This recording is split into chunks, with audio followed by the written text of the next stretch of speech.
Hello my dear students, once again I welcome you all in another planning and implementation session. This time I have kept my target examination is IIT JEE Mains. आज के इस particular session में हम लोग discuss करने वाले हैं कि IIT JEE मेंस एग्जामिनेशन की प्रिपरेशन के दौरान हमें किन बातों का ध्यान रखना चाहिए, एग्जामिनेशन देते वक्त किन बातों का ध्यान रखना चाहिए और एग्जामिनेशन के बाद हमें किस तरह से एक्ट करना चाहिए। हम सिर्फ IIT JEE मेंस के रियल एग्जामिनेशन की बात नहीं करने जा रहे हैं, यहाँ पे हम हर उस एग्जामिनेशन की बात करने जा रहे हैं जो IIT JEE मेंस के एग्जामिनेशन के प्रिपरेशन के दौरान आप लोग टेस्ट के रूप में देते हैं। उस टेस्ट के दौरान हमको क्या ध्यान रखना चाहिए ताकि रियल एग्जामिनेशन के अंदर आपकी परफॉर्मेंस बहुत अच्छी हो जाए, राइट। तो आज हम उन सभी बातों का, प्रॉब्लम्स का, प्लानिंग का, इम्प्लीमेंटेशन का, सॉल्यूशंस का, सब की बात करेंगे जो हमें किसी भी एग्जामिनेशन में ऑप्टिमम परफॉर्मेंस देने में हेल्पफुल है, राइट। बच्चों, कई बार ऐसा होता है कि हम किसी टारगेट को अचीव करने के लिए प्लान कर लेते हैं, तैयारी भी करते हैं, खूब मेहनत भी करते हैं, लेकिन फिर भी कई बार रिजल्ट नहीं मिलता है। आप सब लोग ऐसा फील करते होंगे कि यार तैयारी तो कर रहा हूँ, सब पढ़ के जाता हूँ, वहाँ जाके भूल जाता हूँ, नर्वस हो जाता हूँ, सिली मिस्टेक्स हो जाती है जिसकी वजह से मार्क्स नहीं आते। पॉइंट ये है कि अगर आपने तैयारी वाकई की है तो उसको जज करने का तरीका क्या है, उसको जज करने का मापदंड क्या है? Only your examination. और अगर आपकी अच्छी तैयारी करने के बावजूद भी एग्जामिनेशन में अच्छे मार्क्स नहीं आते हैं तो nobody can identify, nobody can acknowledge कि आप वाकई मेहनत कर रहे हो। यानी कि एक मेहनत करने में और एक सिस्टमैटिक तरीके से मेहनत करके एफर्ट को रिजल्ट में कन्वर्ट करने में अंतर है। And remember, unless your efforts are converted into result और into marks, your efforts are useless. Nobody, I'm telling you, nobody will identify your efforts except your father, your mother and your teacher. और कोई भी आपके effort को identify नहीं कर सकता कि आपने वाकई मेहनत की है। जस्ट टेक एन एग्जाम्पल, एक कोई स्टूडेंट था, IIT JEE की प्रिपरेशन कर रहा था, 4 घंटे डेली पढ़ता था, 4 घंटे उसका फिक्स था, 4 घंटे से ज़्यादा नहीं, 4 घंटे से कम नहीं पढ़ता था और एफर्ट लेवल उसका अच्छा था। फाइनली उसका रियल एग्जाम हुआ, IIT JEE में उसकी 2000 रैंक बनी। सिलेक्शन के बाद लोगों की रिएक्शन ये होती है, देखो 4 घंटे डेडिकेटेड पढ़ाई करता था, म्यूज़िक भी सीखता था, घूमने भी जाता था, खेलने भी जाता था और 2000 रैंक लेके आया, IIT में सेलेक्ट हुआ। अगर 8 घंटे पढ़ता तो शायद IIT में टॉप कर देता। अगर वही बच्चा सेलेक्ट नहीं होता तो लोग क्या कहते हैं? देखो 4 ही घंटे तो पढ़ता था, यहाँ लोग 8-8 घंटे मेहनत करते हैं, सेलेक्ट नहीं हो पाते हैं। 4 घंटे पढ़ता था, बाकी दोस्तों के साथ दिन भर टाइम वेस्ट करता था, कैसे सेलेक्ट होता? यहाँ 8-8 घंटे लोग पढ़ करके सेलेक्ट नहीं होते हैं, 4 घंटे में क्या होना था? तो ये तो तय था कि सिलेक्शन नहीं होता। ये लोगों का रिएक्शन है। What I want to convey, if you are successful, your many negative points are taken as positive. But if you fail, even your positive points are taken as negative. आपके surroundings में रहने वाले लोग आपके effort को सिर्फ आपके result से ही आइडेंटिफाई कर सकते हैं और कोई तरीका नहीं है। तो बच्चों, जब तक आप अपने एफर्ट्स को रिजल्ट में नहीं कन्वर्ट कर पाते हो ना, your efforts are really useless. मैंने अपने लंबे टीचिंग करियर में कई बार ऐसा देखा है कि एक बच्चा जो बहुत अच्छी तरीके से पढ़ाई किया, लेकिन जिस दिन उसका एग्जामिनेशन हुआ वो दिन उसका अच्छा नहीं गया। जस्ट इमेजिन कि अगर किसी एग्जामिनेशन में कट ऑफ 50 मार्क्स है और किसी बच्चे के 49.75 मार्क्स हैं, उसका सिलेक्शन नहीं हुआ। He was so close. कितना पेनफुल होता है। अगर 40 होता, 30 होता तो समझ में आता है, लेकिन 49.75 यानी just by avoiding one question, यानी एक क्वेश्चन यदि आप ना करते, जो गलत हो गया आपका, ना करते तो भी आपका सिलेक्शन हो जाता। What I mean to say, sometimes success and failure में इतनी बारीक लाइन होती है, इतनी नैरो लाइन होती है, इतनी थिन लाइन होती है कि पता ही नहीं चलता कि सक्सेस और फेल्योर कंटिन्यूएशन में है या डिसकंटिन्यूएशन में। तो कहने का मतलब ये है कि जिस दिन आप एग्जामिनेशन देते हैं वो दिन आपका अच्छा जाना बहुत ज़रूरी है, और उस दिन का अच्छा जाना इस बात पे डिपेंड करता है कि अपनी प्रिपरेशन के दौरान जितने भी एग्जामिनेशन आपके हुए हैं उसमें आपका एफर्ट लेवल कितना रहा है, उसमें आपने कितना लर्न किया है गलतियां करके, कितना इम्प्रूव किया है गलतियों पे। तो हम आज के इस सेशन में वो सारी बातें डिस्कस करने वाले हैं। Before I start the strategy, मैं एक पॉइंट यहाँ पे हाईलाइट करना चाहूँगा कि IITs ने, जेईई मेंस एग्जामिनेशन बॉडी ने 2020 से एक छोटा सा चेंज किया है जेईई एग्ज़ाम के पैटर्न में। पहले क्या होता था कि 30 क्वेश्चन आते थे एंड +4 एंड -1 मार्किंग रहती थी, राइट, और सारे ऑब्जेक्टिव टाइप के क्वेश्चंस होते थे। अभी पूरा पेपर 100 मार्क्स का होगा and it is divided into 2 parts. Part 1 में 20 मल्टीपल चॉइस क्वेश्चन जिसमें एक करेक्ट होगा +4 एंड -1 मार्किंग के साथ। पार्ट 2 में न्यूमेरिकल टाइप के 5 क्वेश्चंस होंगे जिसकी +4 मार्क्स हैं और नेगेटिव मार्किंग नहीं है, right. That means now the mains paper is little advanced. you are going to appear in an advanced version of JEE mains paper. तो जेईई मेंस पेपर अब पहले के कंपैरिजन में थोड़ा चैलेंजिंग हो गया है, तो अब इसके लिए थोड़ा और एक्स्ट्रा एफर्ट आप सब लोगों को करना पड़ेगा। तो चलिए हम स्टार्ट करते हैं कि क्या क्या बातें हमको ध्यान रखनी चाहिए प्रिपरेशन के दौरान, क्या क्या चीज़ें हमको करनी चाहिए और क्या क्या चीज़ें हमको नहीं करनी चाहिए। तो इस चीज़ को हाईलाइट करने के लिए, चीज़ को डिस्कस करने के लिए मैंने अपनी पूरी स्ट्रैटेजी को 3 पार्ट में डिवाइड कर रखा है। पार्ट 1 में हम लोग डिस्कस करने वाले हैं कि एग्जामिनेशन के पहले, यानी जब आप तैयारी कर रहे हैं, लेट्स से आज से 4 वीक के बाद या 3 वीक के बाद मेरा जेईई मेंस का एग्जामिनेशन है, एंड यहाँ पे एग्जामिनेशन का मतलब सिर्फ रियल एग्जामिनेशन की बात नहीं कर रहा हूँ, उन सभी एग्जामिनेशन की बात कर रहा हूँ जो आप प्रैक्टिस के तौर पे देते हो अपने कोचिंग में या कोई टेस्ट सीरीज अगर आपने ज्वाइन कर रखी है तो उसमें। उन सभी एग्जामिनेशन को ध्यान में रखते हुए मैंने ये पूरी स्ट्रैटेजी डेवलप की है ताकि before your real examination you should be perfectly trained to appear in that examination. तो स्ट्रैटेजी के पहले पार्ट में जहां हमें एग्जामिनेशन के 3 हफ्ते या 4 हफ्ते पहले क्या क्या स्टेप्स लेने चाहिए, पहला है सेट ए रियलिस्टिक टारगेट मार्क्स। यानी आपके मान लीजिए रूटीन में 40% या 50% मार्क्स आते हैं, तो आप अपनी पेपर एनालिसिस के बाद ये तय करो कि अगले पेपर मुझे 60% मार्क्स से 65% मार्क्स लेके आने हैं। Please do not go to 80%, 90% from 40%। इस तरह का जंपिंग मत कीजिए, अपने दिमाग के ऊपर प्रेशर मत डालिए। आप 40 से 60 पे शिफ्ट हो, ये बहुत आसान है, ये बहुत मुश्किल नहीं है। हाँ, 80 से 90 पे शिफ्ट होना बहुत मुश्किल होता है, लेकिन 40 से 60 पे शिफ्ट होना पॉसिबल है। तो यदि आपके 40% प्लस मार्क्स आते हैं जेईई मेंस के मॉक टेस्ट में, तो अगले टेस्ट का आपका टारगेट होना चाहिए 60%। या you have to decide, I am leaving it on the an individual कि किस तरह से उसका थॉट प्रोसेस रहता है, किस तरह से उसकी प्लानिंग रहती है। तो इट मे वेरी फ्रॉम 50, 55, 60, 65 ऐसे जा सकता है, but please don't be over confident कि अगले में मैं 80% मार्क्स लेके आऊँगा। ऐसे मजाक नहीं करिए, ऐसे चमत्कार नहीं होते हैं, राइट। तो सेट ए रियलिस्टिक टारगेट मार्क। रियलिस्टिक होने से क्या होगा कि आपके माइंड पे बहुत ज़्यादा प्रेशर नहीं होगा, आप बहुत ज़्यादा नर्वस नहीं हो एग्ज़ाम के पहले, बिकॉज बहुत सारे एग्जाम होने हैं बिफोर योर रियल एग्जामिनेशन। अगर आप 10% भी या 5% भी अपने इम्प्रूवमेंट करेंगे हर एक आने वाले एग्जाम के साथ, तो आपका बहुत अच्छा इम्प्रूवमेंट हो जाएगा before your real examination, right. Second part है preparation should be well planned. इसके बारे में हम ऑलरेडी एक वीडियो बना के आपको दे चुके हैं कि IIT जेईई मेंस या एडवांस की प्रिपरेशन के लिए हमें क्या क्या बातें ध्यान रखनी चाहिए। इंडिविजुअल सब्जेक्ट पे, केमिस्ट्री पे स्पेशली मुझे वीडियो बनाना है, वो हम लेटर स्टेज पे शेयर करने वाले हैं बहुत जल्दी आप लोगों के साथ। Part 3, in last 2 days before exam, focus on quick revision of formula and key concept. Yes, जितना तैयारी करनी थी वो आप कर चुके, आखिरी के 2 दिन में तैयारी नहीं होनी है। बट अनफॉर्चुनेटली स्टूडेंट का एटीट्यूड ऐसा ही रहता है कि वो आखिरी के 2 दिन में तैयारी करते हैं। इनफैक्ट कई बच्चे तो आखिरी दिन शुरू करते हैं। यही प्रॉब्लम है, यही की प्रॉब्लम है आप सबके परफॉर्मेंस के नीचे होने का।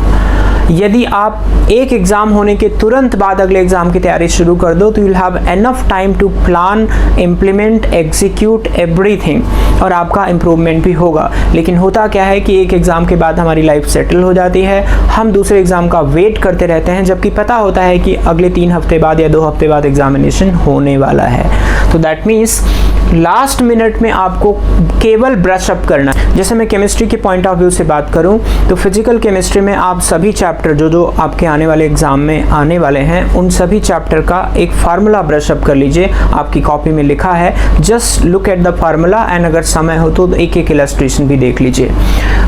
ऑर्गेनिक केमिस्ट्री में आप की कंसेप्ट्स रिवाइज कर लीजिए, या फिर मास्टर रिएक्शंस अगर आपने कॉपी में बना रखा है तो उसको आप रिवाइज कर लीजिए। इनऑर्गेनिक केमिस्ट्री में भी की कंसेप्ट्स को ही हाईलाइट कर सकते हैं, लास्ट के 2 दिन में इतना ही टाइम होता है।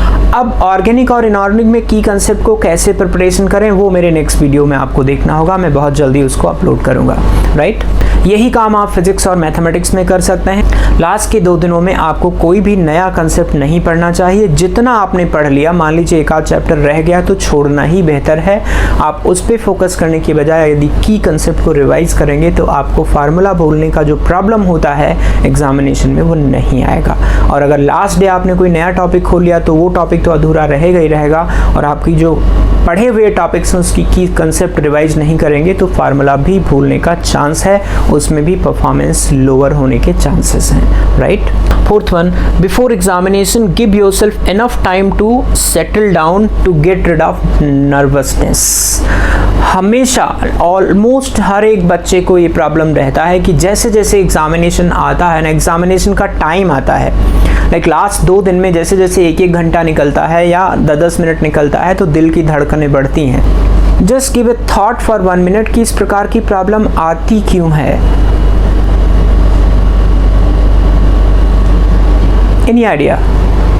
मैं आपको बताता हूँ। इस प्रकार की प्रॉब्लम उन लोगों को आती है जिनकी तैयारी अच्छी नहीं होती है। अब इसमें 2 कैटेगरी के लोग हैं। पहली कैटेगरी में ऐसे स्टूडेंट जो कभी अपने आप से सेटिस्फाइड नहीं होते हैं, चाहे वो कितने मार्क्स आ जाएं, चाहे वो कितनी भी तैयारी कर लेंगे, लेकिन उनको हमेशा लगेगा मेरी तैयारी अधूरी है। ये भी गलत हैबिट है। You need to trust your self.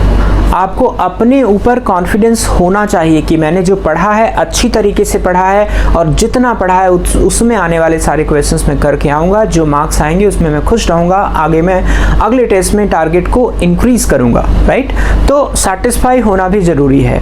And second उस कैटेगरी के स्टूडेंट हैं जो तैयारी करते ही नहीं है, सिर्फ तैयारी करने की फीलिंग रख के बैठे होते हैं कि मैं तैयारी कर रहा हूँ। एंड रिमेंबर, ये जो नर्वसनेस है, डर है, एग्ज़ाम का फोबिया है, ये कुछ नहीं है। This is all a fear of not being prepared, nothing else. भाई एग्जामिनेशन को प्रेशर की तरह क्यों ले रहे हो? Examination is a part of life. हर दिन हम लोग कोई ना कोई एग्जामिनेशन देते हैं किसी न किसी फॉर्मेट में। तो एग्जामिनेशन से डरना क्या है? डर सिर्फ इतना होता है कि हम उस एग्जामिनेशन को देने के लिए तैयार नहीं होते। तो what ever nervousness you feel, what ever fear you have in your mind, this is all the result of the fear of not being prepared। और अगर तैयारी नहीं करोगे तो ये डर होना भी चाहिए, नेचुरल है, आएगा ही। जिस मिशन को लेकर के आप आगे बढ़ रहे हैं अपनी लाइफ में, उस मिशन की पहली शर्त ही पूरा नहीं कर रहे हैं तो डर क्यों नहीं लगेगा? तो हर एक वो नर्वसनेस, वो डर सिर्फ ना तैयारी करने की वजह से होता है। What I want to underline that तैयारी का कोई विकल्प नहीं है। There is no substitute, there is no alternate of a good preparation.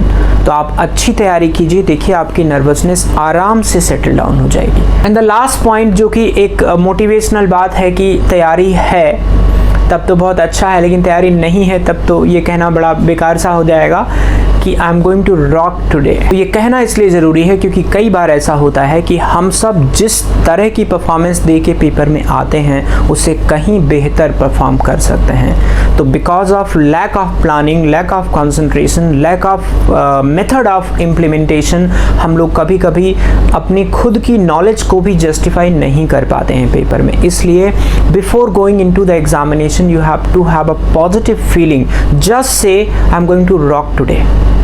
Coming to the second and most crucial part of the strategy कि एग्जामिनेशन के दौरान हमें क्या क्या चीज़ें करनी चाहिए, क्या क्या नहीं करनी चाहिए।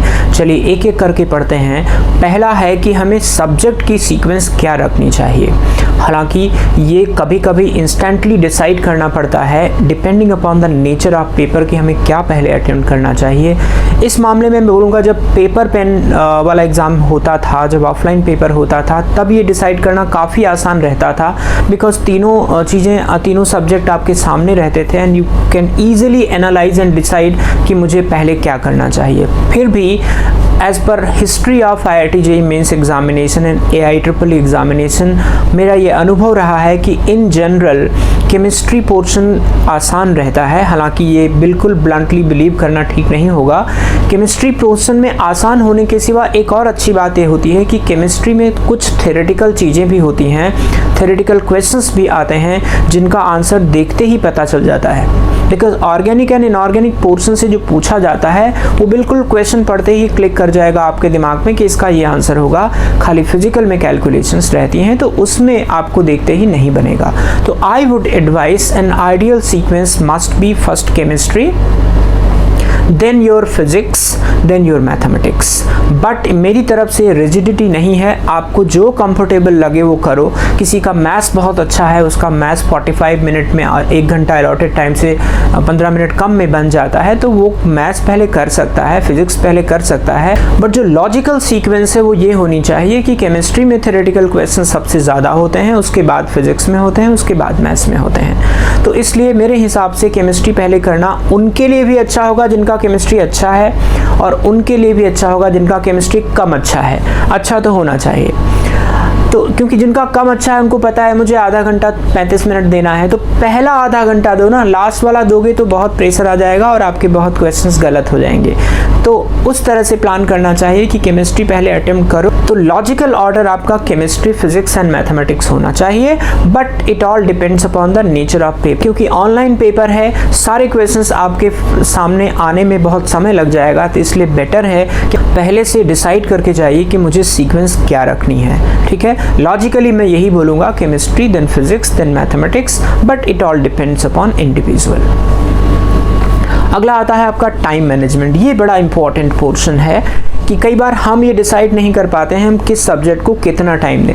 भाई नेचुरली तो अलॉटेड है 1-1 घंटा तीनों सब्जेक्ट को देना है, but I would advice you कि 20 मिनट्स लास्ट के रिव्यू के लिए रखो। अब आपके पास बचा 2 घंटा 40 minute and again I will tell you कि 40 मिनट केमिस्ट्री को दो। जो आपने 20 मिनट काटा है वो केमिस्ट्री में से काट लो, 40 मिनट केमिस्ट्री को दो। But remember this has to be again decided during the examination. यदि केमिस्ट्री आसान नहीं आया, मुश्किल आ गया, तो फिर ये टाइम आपको बढ़ाना पड़ सकता है। मान लीजिए फिजिक्स मैथ्स आसान आ गया तो ये काम आप फिजिक्स मैथ्स के साथ कर सकते हैं कि 40 मिनट फिजिक्स को देंगे, 1 घंटा केमिस्ट्री को देंगे, ऐसे ही मैथ्स के लिए चुन लीजिए। But I would strongly suggest you कि keep 20 minutes for final review. Last के रिव्यू के लिए 20 मिनट जरूर बचा के रखिए। मान लीजिए कि केमिस्ट्री आसान आया है तो 40 मिनट में आपका केमिस्ट्री हो गया इन द सेंस कि 40 मिनट में आपके 25 के 25 क्वेश्चन तो आप करोगे नहीं। यहाँ पे सिलेक्टिव होना भी बहुत ज़रूरी है क्योंकि 100% मार्क्स लाना तो आसान नहीं है, एटलीस्ट प्रैक्टिस के दौरान, राइट। तो बेटर ये है कि हमें क्वेश्चन को छोड़ने की आदत भी डेवलप करनी चाहिए। कौन से टाइप के क्वेश्चंस छोड़ने चाहिए?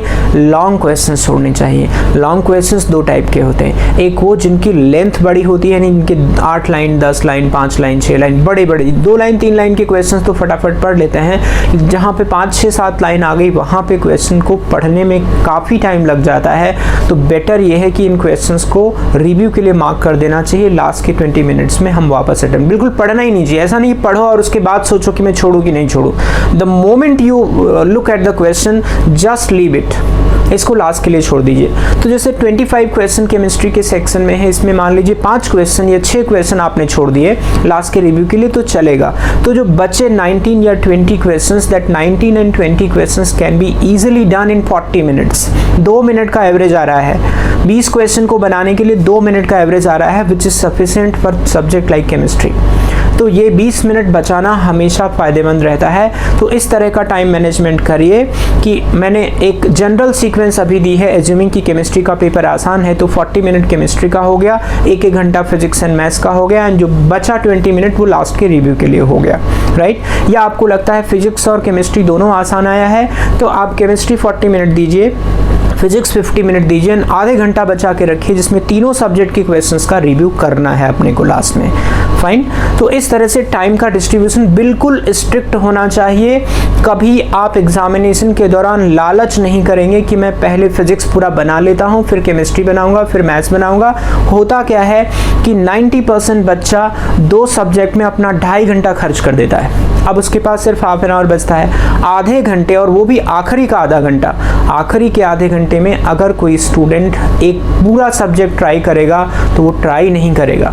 उसके माइंड पे ऑलरेडी बहुत प्रेशर डेवलप हो चुका होगा कि मुझे 25 क्वेश्चंस करने हैं और उन 25 क्वेश्चंस को करने के लिए जस्ट हाफ एन आवर मेरे पास है, तो बहुत सारा गेस वर्क करने की कोशिश करेगा और गेस वर्क में काफ़ी सारे उसके गलत भी हो सकते हैं। तो इस प्रकार का रिस्क नहीं लेना है। तो time management should be done in a proper way. जिस तरह से मैंने स्प्लिट करके टाइम को बताया है उस तरह से आप करो, और बिल्कुल स्ट्रिक्टली इस बात को दिमाग में रख लो कि मुझे ऐसे ही एग्जीक्यूट करना है, चाहे मेरे कम मार्क्स हैं या ज़्यादा। 1-2 टेस्ट में आप करोगे, अपने आप परफॉर्मेंस इंप्रूव होने लगेगी, राइट। एक बड़ी कॉमन मिस्टेक होती है क्वेश्चन पेपर करते वक्त कि किसी पर्टिकुलर क्वेश्चन का आंसर ए निकाला और उसका आंसर बी लगा दिया हमने। अब ऑफलाइन पेपर में तो ये मिस्टेक ज़्यादा हुआ करती थी, ऑनलाइन होने से ये प्रॉब्लम कम हो गई है। इस प्रॉब्लम का बेसिक रीज़न ये है कि कई बार ऐसा होता है कि आउट ऑफ 25 क्वेश्चन हमने केवल, या आउट ऑफ 20 ऑब्जेक्टिव क्वेश्चन हमने केवल 18 किए हैं, 2 क्वेश्चन छोड़े हुए हैं, या मान लो 1 क्वेश्चन छोड़ा हुआ है, मान लीजिए 14th नंबर का क्वेश्चन छोड़ा हुआ है। तो आप जब भर रहे होगे, जब आप क्लिक कर रहे होगे, लाइक ऑफलाइन पेपर करते वक्त कई बच्चे ऐसा करते थे कि पहले पेपर पूरा सॉल्व कर लेते हैं, उसके बाद OMR की फिलिंग करते हैं। तो मान लीजिए आपने 14th नंबर का क्वेश्चन छोड़ा हुआ है तो 1 से 13 तक तो आपने करेक्ट भर दिया, लेकिन 14 पे भरते वक्त आपको ध्यान नहीं रहा कि आपने छोड़ा हुआ है और आप भरते चले गए। लास्ट में आके आपका एक सर्कल बच गया भरने के लिए और तब तक टाइम खत्म हो गया। तो you are not in a position to reconsider and refill, और क्योंकि पेन से और भरना होता था तो अब आप उसे चेंज करना आपके लिए एक चैलेंजिंग टास्क होगा। तो इसलिए मैं यही बोलूँगा कि कभी कोई ऑफलाइन एग्जामिनेशन भी देते हैं तो OMR की फिलिंग उसी समय कर देनी चाहिए जिस समय आपने वो पर्टिकुलर क्वेश्चन किया है। दैट मीन्स 13 नंबर का क्वेश्चन जो आपने निकाला है वही और 13 के सामने लगाना है।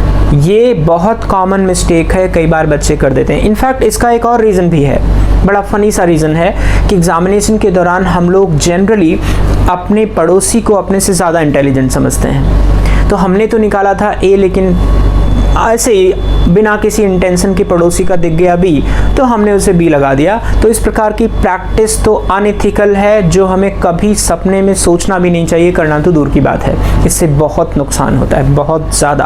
हो सकता है कभी कभार फ़ायदा भी हो जाए, लेकिन नुकसान ज़्यादा होता है। तो बेटर ये है कि अपना काम करो, अपने क्वेश्चन पे फोकस करो, अपने आंसर पे फोकस करो और उसको करेक्ट लगाने पे फोकस करो। दूसरा क्या कर रहा है, just forget about it. Examination hall के अंदर सिर्फ अपने तक सीमित रखो सारी चीजें। Next one is read every question carefully before answering. I am coming on silly mistakes. Actually जो मिस्टेक्स हो जाती हैं क्वेश्चंस करने के दौरान, उनको कंट्रोल करने का क्या मेथड है। मिस्टेक्स होने के पीछे एक रीजन ये भी है कि हम क्वेश्चन को प्रॉपरली नहीं पढ़ते हैं। जैसे मान लीजिए हमारे पास एक क्वेश्चन आया कि arrange the following compounds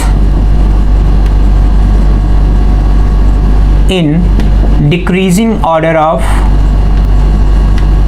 boiling point। Boiling point की डिक्रीजिंग ऑर्डर में लिखना है ABCD। ये 4 कंपाउंड हैं और इनका एक्चुअल ऑर्डर ये है कि A का सबसे कम है और D का सबसे ज़्यादा है, A से D में इंक्रीजिंग में है, राइट। अब आपके ऑप्शंस क्या हैं। एक तो ऑप्शन ये है कि A then B then C then D, एक ऑप्शन ये है। B ऑप्शन ये है, then D then C then B then A। And C और D ऑप्शन में नहीं लिख रहा हूँ, मेरा डिस्कशन यहाँ से हो जाएगा। तो जैसे ही आपने A ऑप्शन देखा तो आप देख सकते हैं कि A ऑप्शन कंसेप्चुअली करेक्ट है, डी का सबसे ज़्यादा है, ए का सबसे कम है, कंसेप्चुअली करेक्ट है। And the moment you read that A option, आप फटाक से ए लगा दोगे क्योंकि पहले ही मिल गया तो आगे पढ़ने की ज़रूरत ही नहीं है और आपका गलत हो जाएगा, बिकॉज आंसर तो आपका बी है। ध्यान से पढ़िए question, just read the question carefully. Question में लिखा है कि you have to put the order in decreasing way, यानी जिसका हाईएस्ट है उसे पहले लिखना है और जिसका लीस्ट है उसे बाद में लिखना है। कंसेप्चुअली दोनों करेक्ट हैं, कंसेप्चुअली दोनों करेक्ट हैं, दोनों में डी का हाईएस्ट है, ए का लीस्ट है, लेकिन जो बी ऑप्शन है वो आपके क्वेश्चन का आंसर है और ए ऑप्शन आपके क्वेश्चन का आंसर नहीं है। डिक्रीजिंग ऑर्डर सिर्फ बी में लिखा हुआ है। So what I wanted to convey that before answering you have to read the question carefully. In fact you develop a habit, read every question very carefully. Mind पे बहुत ज़्यादा stress pressure मत लेके जाओ, बहुत जल्दी क्वेश्चंस को attempt करने की कोशिश मत करो। एवरेज टाइम आप पहले से डिसाइड कर लो कि हमें मैक्सिमम टाइम कितना एक क्वेश्चन को देना है। तो एटलीस्ट जो पढ़ने वाला क्वेश्चन है, ध्यान से पढ़ने वाला, उसको आप कम टाइम मत दो, उसको प्रॉपरली पढ़ो। कई बार ऐसा होता है कि हम क्वेश्चन पढ़ रहे होते हैं, उसमें जो इंक्रीजिंग लिखा होता है, हमारा जो माइंड है उसको डिक्रीजिंग परसीव कर रहा होता है। कभी कभी क्वेश्चन में करेक्ट लिखना होता है, हम इनकरेक्ट लिखाते हैं। कभी कभी इनकरेक्ट बताना होता है, उसमें इनकरेक्ट लिखा होता है, लेकिन जब हमारा माइंड उसको रीड कर रहा होता है, आंसर दे रहा होता है, तो इनकरेक्ट की बजाय करेक्ट पढ़ता है और इस वजह से आपका क्वेश्चन इनकरेक्ट हो जाता है। तो these things has to be taken care of. Mistake का सबसे बड़ा रीज़न, सिली मिस्टेक्स का सबसे बड़ा रीज़न यही है। Every time after examination, after paper analysis, we all feel कि जितनी मेरी नॉलेज है उससे मेरे 20 मार्क्स और आ सकते थे, क्यों नहीं आए? Because of these reasons. ये छोटी छोटी जो गलतियां हैं वो आपके नॉलेज को, आपके एफर्ट को रिजल्ट में नहीं कन्वर्ट होने देते।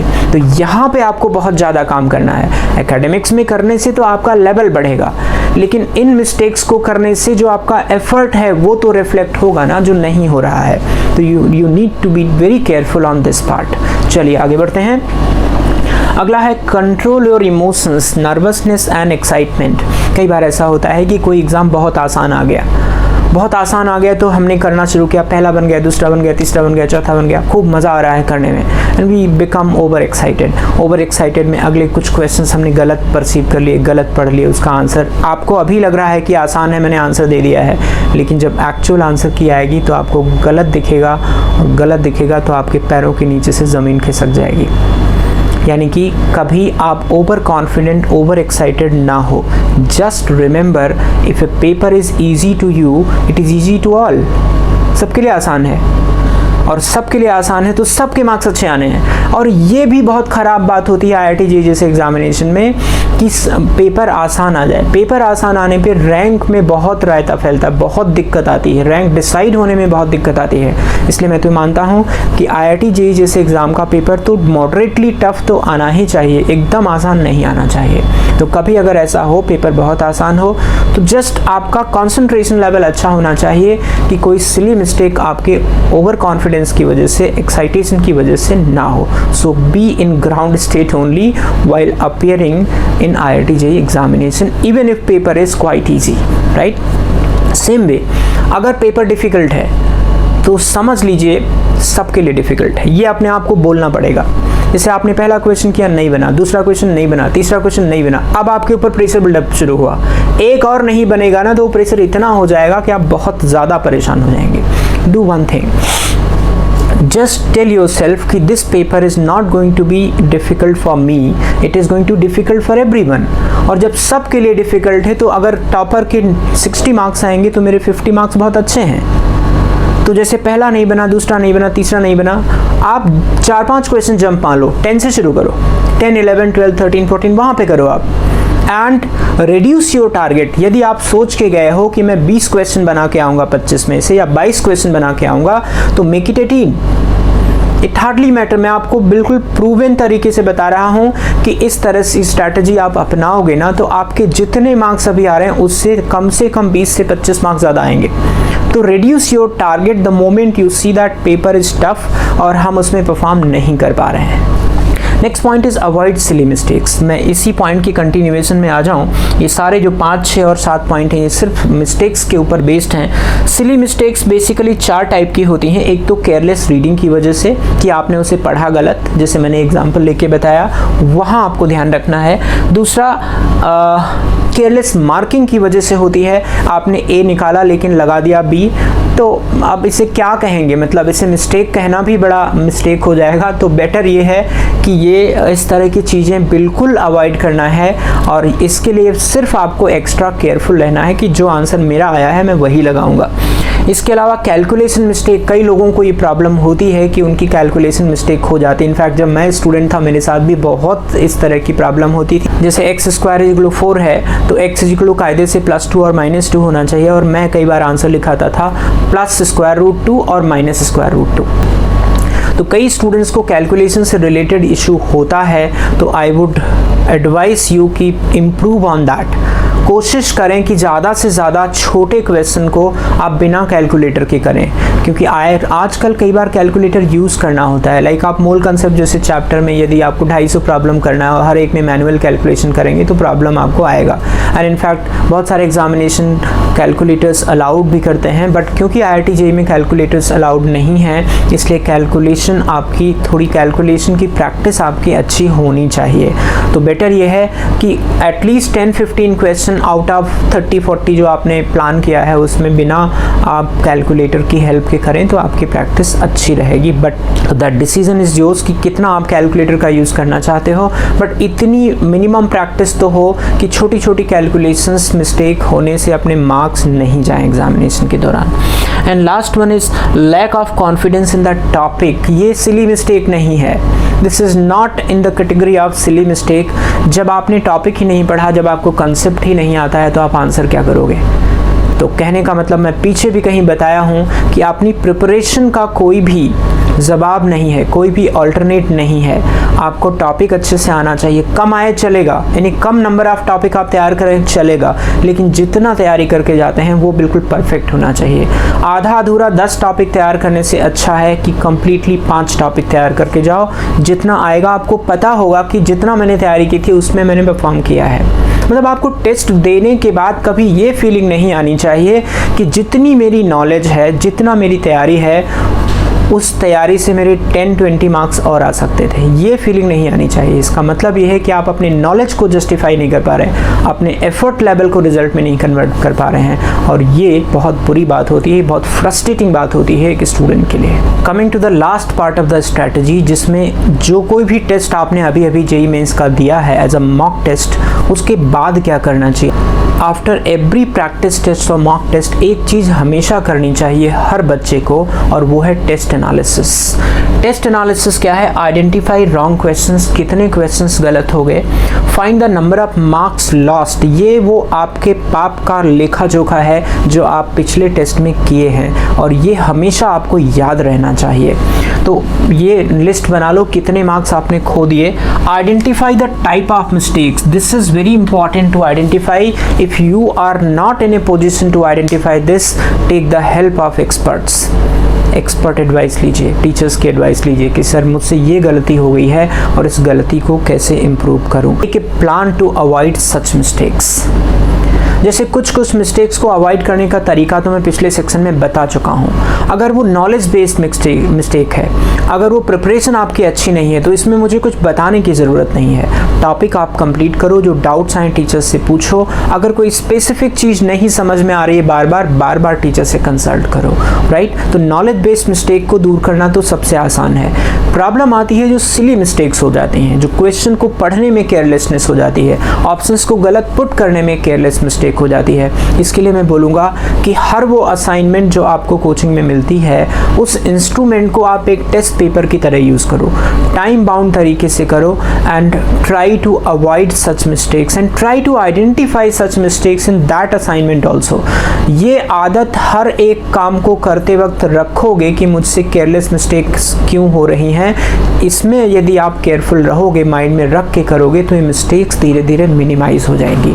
100% तो तो मिस्टेक्स नहीं दूर होती हैं, we are bound to make mistakes, but जितनी कम मिस्टेक होंगी उतना अच्छा रहेगा, उतना अच्छा स्कोर आपको आएगा और उतना ज़्यादा कॉन्फिडेंस आपके अंदर डेवलप होगा। And the last one is start your preparation right after this particular test. Normally होता क्या है कि एक टेस्ट हो जाता है तो बच्चों को बड़ा रिलैक्स फील होता है कि गंगा नहा लिया, अभी ये टेस्ट हो गया, ये जिम्मेदारी खत्म हुई, अब 3 हफ्ते बाद देखेंगे, और वो 3 हफ्ते इतनी तेज़ी से गुजर जाते हैं कि पता नहीं चलता। फिर अगले टेस्ट के पहले का सैटरडे आता है और फिर प्रेशर में आते हैं, फिर वही गलतियां होना शुरू होती हैं। तो ये गलतियां कम होंगी या नहीं होंगी, इसके लिए ज़रूरी है कि राइट आफ्टर वन टेस्ट अगर आपका अच्छा हुआ है तो आप अपना टारगेट लेवल इंक्रीज करो।